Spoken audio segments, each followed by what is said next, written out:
Joining us now is Dr. Ralph Northam. He is the Democratic nominee for governor, the existing lieutenant governor, and he defeated Tom Perriello handily by over 11 points on June 13th. Nobody saw that coming. Everybody said that, if the turnout is over 400,000 or 350, Perriello's going to win. Well, they had a record turnout, 500,000, and Ralph Northam won in a landslide. So pundits wrong again. Of course, I predicted he would win. I changed my bet, by the way, after I started to get some more information in. We did predict that Ralph Northam was going to win handily, regardless of what the turnout was. And so, as usual, I got that one right. Joining us now, Democrat nominee for governor and our lieutenant governor, Dr. Ralph Northam. Dr. Northam, good to have you with us, sir. John, it's good to be with you, and I'm impressed. I didn't know you were a meteorologist. I was picking up on the temperatures around the Commonwealth of Virginia, even extending into North Carolina. So putting out some good information, but it's always good to be on your show. I think that might be my future as a meteorologist, getting up there and giving the weather. Of course, I can't get on TV because I don't make the weight cutoff, but, you never know, right? You always change careers at 50. Here's the thing about it, John, that you were talking earlier about being truthful, and I think that's good. And the meteorologists, I guess they will have good intentions, but they just say speak like it's the gospel, and then whatever happens the next day, they just go on. So they never come back and say, by the way, I was wrong, yesterday. So I don't think it's a field that you or I would need to get into. So we need to stick with what we're doing. Yeah, because I wouldn't be able to be trucking the truth, right? Especially when there's a potential hurricane coming and they start talking about it 7 days in advance and get everybody hyped up and it doesn't come. Okay. Lieutenant Governor, I want to get right to the Atlantic Coast Pipeline. Yeah. Truth be told, full disclaimer, I'm in favor of it, have been since the idea came up. So everybody knows that I want pipelines, I want roads, I want energy, I want cranes and barrels and cones, but that's just me. Are you for or opposed to the Atlantic Coast Pipeline? Well, it's important, John, to have a competitive energy, and we've been trying to bring jobs into the South Side, the Southwest, even the Southeast of Virginia, as you know. And one of the factors when we want to build businesses and also bring in new businesses is to have competitive energy. And so, the cost of natural gas has lowered. It's the transportation of it that's expensive. So, I have told people all along, this is an interstate project. It comes from West Virginia, goes through Virginia into North Carolina.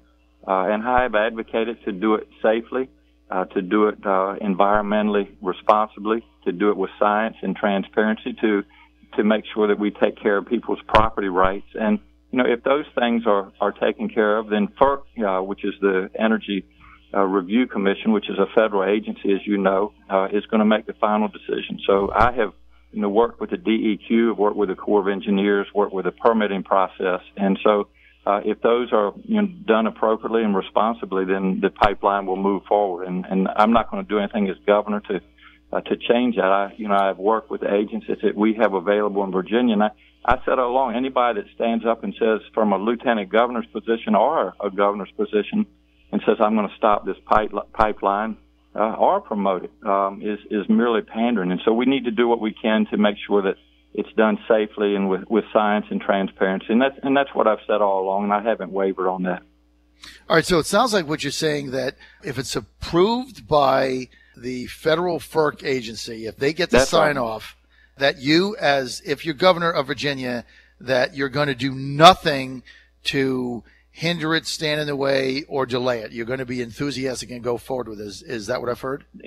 Yeah, sure. And, again, it's the permitting process is not to get into the weeds of all that, but, we've gone from a blanket permit to more of a site-specific and just to look at where there are streams and rivers. So, if it's done safely and responsibly, then it's going to move forward. Well, what's interesting, what you've been able to do, and, you're a medical man by trade, but you're getting good at this political stuff, I got to tell you, Dr. Northam, because here's what you've done. You've got the endorsement of the Sierra Club who is crazily opposed to this pipeline, right? They go nuts over it. You got their endorsement, and you've also got the endorsement of several key labor unions in Virginia that will be working on the pipeline that are equally as enthusiastic in favor of it. So you've got those opposed and those in favor, and they're backing your candidacy for governor, but they stand on opposite ends of this one issue. How did you pull that off? Well, I think, John, people know where I stand, and I'm a pro-business person. I own a business in Hampton Roads. I started that back in '96 with some other pediatric subspecialists, and we've grown a very successful business. So I know what it takes to do that. I've also, I grew up on the Chesapeake Bay. The bay was literally my backyard. So I've done a lot of work to restore the health of the bay. So I think, a track record of, being environmentally conscious and also an advocate for renewable energy. And, we've done a lot of good work in the last couple of years under the McAuliffe administration to promote solar. As you know, we've made a lot of progress recently with offshore wind. We just signed an agreement for Botetourt County for a wind farm. So, I think there's opportunity, John, to move forward with renewable energy, but you can't, flip a switch overnight. So we've still got to look at alternative or, a lot of different options for energy sources. And that's where I've been, and that's where I'll continue to go. And at the end of the day, we need to make sure that we drive our economy forward in Virginia. A lot of this other stuff that we like to talk about is important, but if we don't have good jobs in Virginia, if we're not bringing in revenue, then, it's really no need to talk about those other things. So we're very proud of what we've done. As you saw, the CNBC poll or rating, we've gone from 13 to 7 as the most, for being business friendly. I'd like to get back to 1. I know Governor McAuliffe would too, and we're doing a lot of things to move in that direction, but we've still got a lot of work to do. All right, so whenever a politician can get two sides to endorse their candidacy, so it's either you're telling them both what they want to hear, which that's not what I've heard you say now. So it sounds like you've just brought all the parties together, not easy thing to do. Your opponent, Ed Gillespie, the Republican nominee, he did a video the other day called No Show Ralph, and depicting that there was a lot of meetings that you're missing. How do you respond to that? Well, I think Ed needs to look at the Virginia Constitution, first of all, and see what my job description is. And my job description as the Lieutenant Governor is to preside over the Senate. And I have not missed a second, John, in 4 years. Come in, not felt well some days, just like everybody. We have good days and bad days, but I'm very proud of that record. And so I think he needs to look at that. I would tell you also that I have been involved in a lot of other committees and commissions, and if I was not able to be there, someone from my staff was there. When I wasn't there, I wasn't out playing golf or fishing, John. I was seeing sick children, and I was still seeing patients 3 or 4 days a week, still taking call at the Children's Hospital of King's Daughters in Norfolk, still doing my volunteer hospice work. So I serve the public, and I think I've done a good job, and I've upheld my commitment as Lieutenant Governor. And the other thing I would say is that Terry McAuliffe and I have had a very good working relationship, and he said, Ralph, as Lieutenant Governor, you do whatever you want to do as long as it pertains to economic development in Virginia. So I have been very involved with health care. I design metrics so that we can measure outcomes for medical cases in Virginia. I have done a lot of work with mental illness, which I'm very proud of. And I've done a lot of work with education, especially pre-K education, which is important as it fits into economic development and workforce development. So I stand by my record as Lieutenant Governor, and I think my opponent is grasping for straws or swinging for the fence or whatever you want to call it. But I'm proud of what I've done as Lieutenant Governor, and I think people around the Commonwealth of Virginia recognize that. Well, look, I appreciate your relationship with Governor McAuliffe. And as you know, Governor McAuliffe has been an enthusiastic backer of this pipeline. That's one of the reasons that I'm a backer of his. I'm a supporter of him. I call him Terry McGenius. I know that gets everybody mad, but he's done a lot to bring jobs to this Commonwealth, and he's been a fierce defender and advocate for this pipeline, which means 9,000 jobs for Virginians and plus all kinds of manufacturing. So we're looking forward to that going on. Now that I said it and called him Governor McGenius again, I'll get another 150 hastygrams here, if you will. Gillespie. Not from Governor McCullough. No, not from McCullough, from others. They absolutely go nuts when I call him Governor McGenius, but he's done a good job. I mean, you got to call it like it is, right? He's done a good job in Virginia. Now, let's get John, let me just say something on his behalf, because I am, as you know, a big fan of Governor McCullough and his administration. You know, our unemployment rate, and people need to hear this, our unemployment rate has gone from 5.4 to 3.8%. It's the lowest in the last 9 years in Virginia. That's something that we should all be proud of. Bringing in close to 190,000 new jobs to Virginia, over $16 billion of capital investment have come into Virginia. These are good things, and we did this by promoting the Virginia way, by having people from both sides of the aisle come together. We've balanced our budget each year. I was proud this year, John. 40 senators voted for our budget this year. It was unanimous. And so anybody that wants to sit back and say that we don't know how to manage this state, that we don't know how to get things done to do what's in the best interest of Virginia is really betting against us right now, rooting against us, and it's it's just unacceptable. So we're very proud of what we've done. Is there room for improvement? Absolutely. And one of the things that I bring to the table is being from rural Virginia, and we still have a lot of work to do, not only on the Eastern Shore where I'm from, but the South Side and the Southwest. And we have a plan. We're going to call it the Northam Plan, John, just like the Marshall Plan back after World War II. I'm going to bring back rural Virginia, and I have a lot of ideas about that, and I think that it's exciting, and, you know, we're going to bring up rural Virginia, and all of Virginia together is going to move forward. All right, well, let's get to your economic plan that you talked about, and look, the numbers don't lie, right? And what you said is accurate. We've got the lowest level of unemployment in Virginia that we've had since, I think, Jimmy Carter was president, and the lowest number of those requiring unemployment benefits. So those are good numbers. McAuliffe has definitely brought jobs here, no question. And I've been saying that forever. I give credit where it's due. But if numbers don't lie, how do you guys defend an under 1% economic growth? You're at 0.6%, and Virginia is 39th in the nation in economic growth. How do you defend that?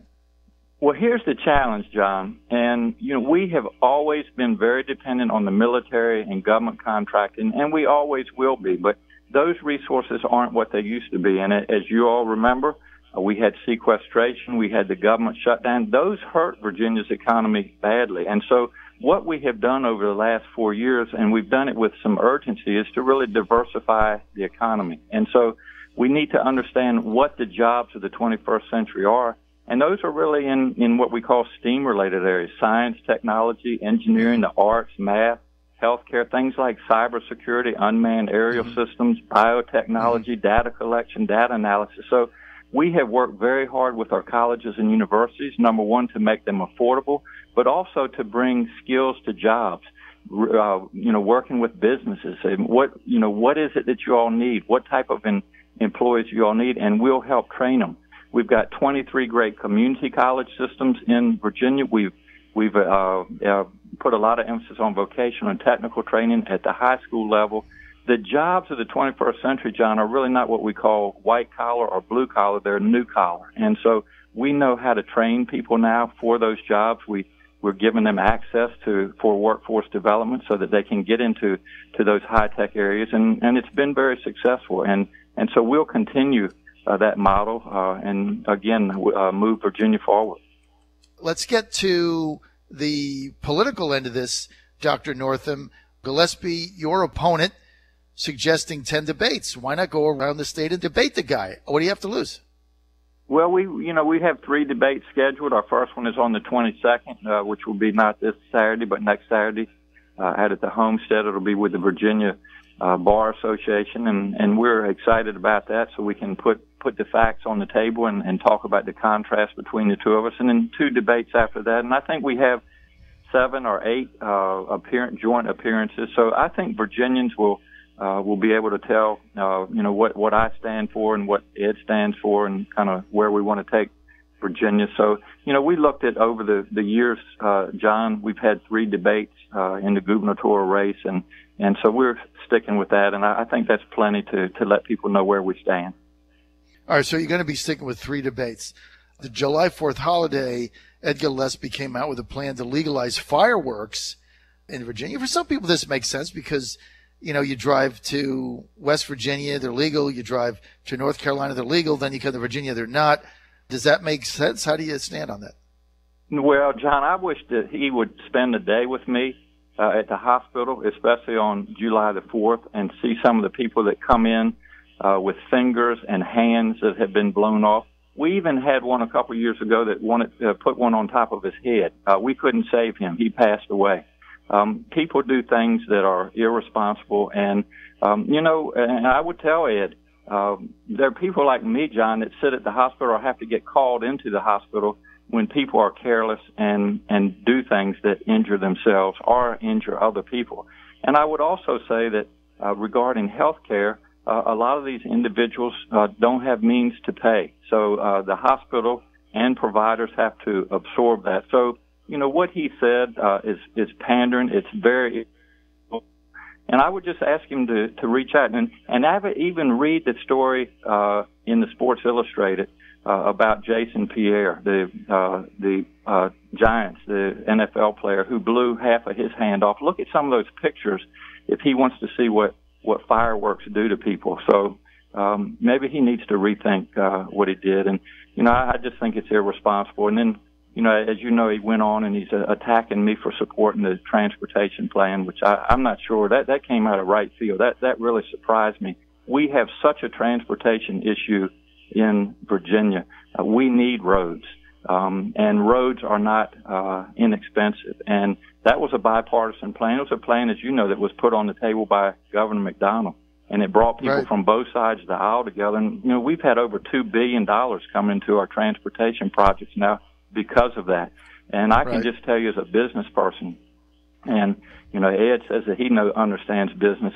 Time is money for people. When I can't get to my office or my patients can't get to my office, I can't bring in revenue. When we can't get goods in and out of our great port in Hampton Roads, we're losing money. When we can't get goods into Dulles Airport, we're losing money. So for him to sit there and say that, I'm a tax and spend liberal because I supported the transportation plan, wow, that's so short-sighted and irresponsible. And, he's going against his fellow Republicans. And even his Republican friends have said he's just being a political opportunist. And that's not what we need in our next leader in Virginia. Well, I tell you what, I guess then anybody that was for this, you can tag as a tax and spend liberal. I fought for it in the media. As you know, I was the only media person anywhere in the tri-state area that was for this.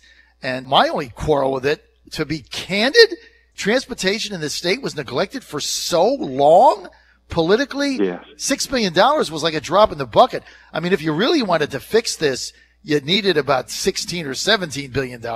Everybody knows that. But look, 6 is a start. We're showing the benefits of it now, up 64. So, look, I understand, I think, where Ed was going with that, but I was in favor of it, and I would stand by that. Transportation, I call it a compromise. You want to call it a $6 billion tax, that's fine. You can't move forward if you can't have roads. And I had Admiral Halsey tell me on my radio show in January of 2013, I've told the story, who was in charge of the Atlantic Fleet. And he said, John, if you can't fix your roads in the Southeast Virginia area, in Norfolk, I can't put any more carriers there. I got to take them to Jacksonville. I don't care what you all do, but I can't transport my troops. That's it. Bottom line, that's why we had to have it. Okay, final question here. I've only got a minute. Ed Gillespie made the centerpiece of his campaign, or one of the centerpieces, a 10% income tax cut, and that's what he's being associated with. Ed Gillespie cut taxes. What is the centerpiece in your mind of the Ralph Northam for governor campaign? My centerpiece, John, is something that I have been working on for 10 years, and especially the last 4 years, is economic opportunity for all Virginians, no matter who you are, no matter where you are. I want every job in Virginia to be a good job. I have a great track record. I know how to train the workforce, and we're going to just ignite Virginia with innovation. It's going to be exciting. Again, we're going to work toward these new collar jobs and put people to work. That's number one. Number two is health care. There is no more important time than we have a doctor at the table that understands health care to make sure that all Virginians have access to affordable and quality care. So, that's what I bring to the table, and I think, Virginia will realize that that's my background as a pediatric neurologist. I also have a background as being a veteran of the United States Army, and it's just a great time in Virginia to have someone that has this background, this type of resume that can lead Virginia forward. Dr. Ralph Northam, we're out of time, Lieutenant Governor of Virginia, running for governor against Republican nominee Ed Gillespie. That'll be decided in an election in Virginia on November 7th. If you want more information, go to ralphnortham.com. That's ralphnortham.com. Mr. Lieutenant Governor, thanks for being with us. Thanks for the time. Thank you, John. Have a great day and stay cool.